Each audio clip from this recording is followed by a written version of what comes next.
my fellow Kenyans.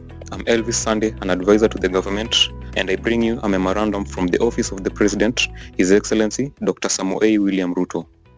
A recently conducted investigation has revealed to us significant but hidden demand for cannabis in Kenya. This latent demand has fostered a clandestine market facilitated by politicians and law enforcement, who play key roles in financing, transporting, and protecting the illegal trade.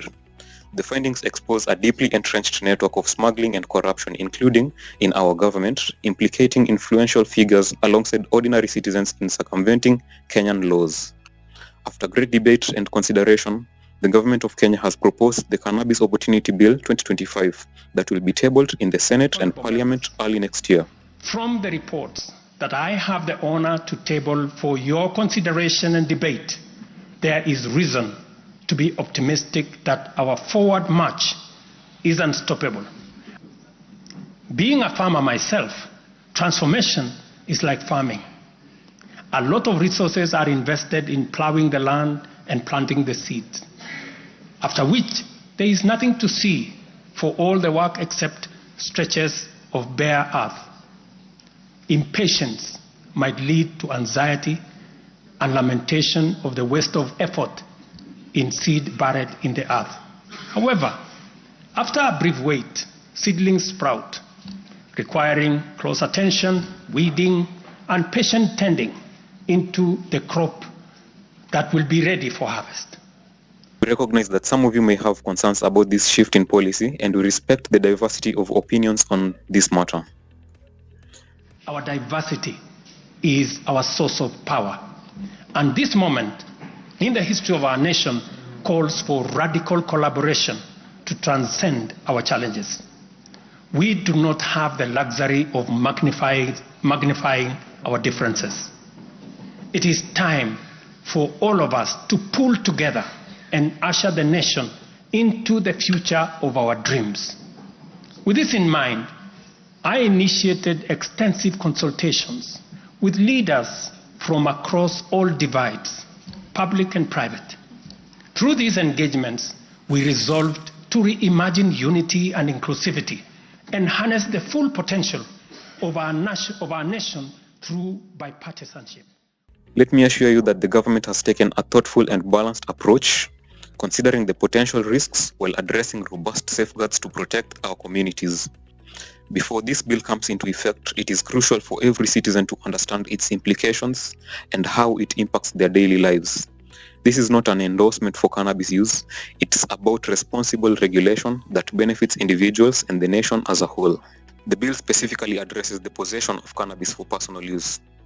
Adults will be permitted to possess up to 30 grams of cannabis without facing criminal charges. Take note that smoking or otherwise consuming cannabis in public will remain illegal.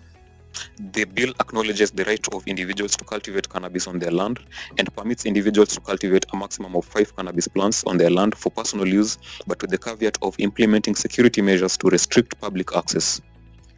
Anyone growing or selling cannabis on a large scale without the right license will face strict penalties.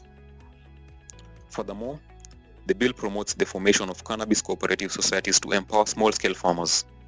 These societies will enable farmers to pool resources, share expertise, and finally access a regulated market, turning their hard work into legitimate income that supports their families and communities. Imagine a farmer in rural Kenya, once struggling to make ends meet, now part of a thriving cooperative.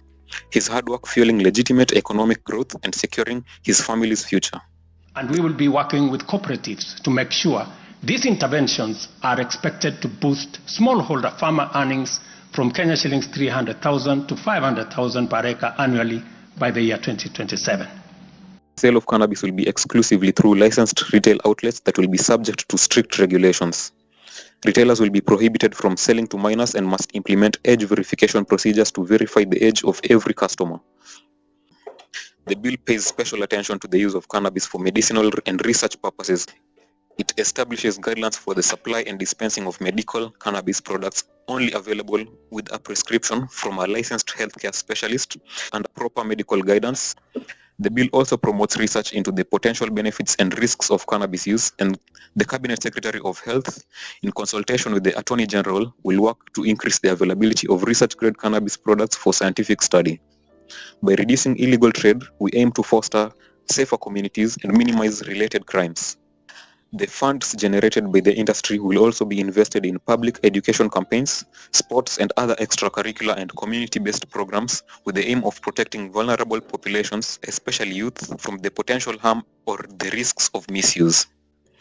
Fellow Kenyans, the government's proposal to legalize cannabis is not a zero-sum game, but a transformative opportunity for all Kenyans, including those currently involved in the illicit trade, to transition into a legitimate and prosperous trade under the proposed laws. This inclusive framework seeks to eliminate black market activities by integrating all players into a regulated system through permits, licenses, certificates, and legal tax contributions into our economy. I'm fully invested in the success of the strategies, policies, programs, and projects under our plan. For this reason, I am committed to do all it takes and work with every willing Kenyan until we succeed, because failure is not an option. Given the challenges our nation has faced, it has become clear, honorable members, that overcoming these obstacles requires the collective energy, the collective wisdom, ideas, and goodwill of Kenyans of all political, cultural persuasions, religious beliefs, and walks of life. We encourage all Kenyans to embrace this opportunity to participate in a transparent and inclusive system that benefits everyone. For those who may face challenges adapting, the government is committed to providing guidance and support. However, adherence to the laws will be essential to ensure the success of this initiative. The message is clear. This is a turning point to embrace change and to reconsider our paths carefully. Together, we can turn this bold vision into a legacy of progress, prosperity, and pride for all Kenyans. Thank you all. God bless you, and God bless Kenya.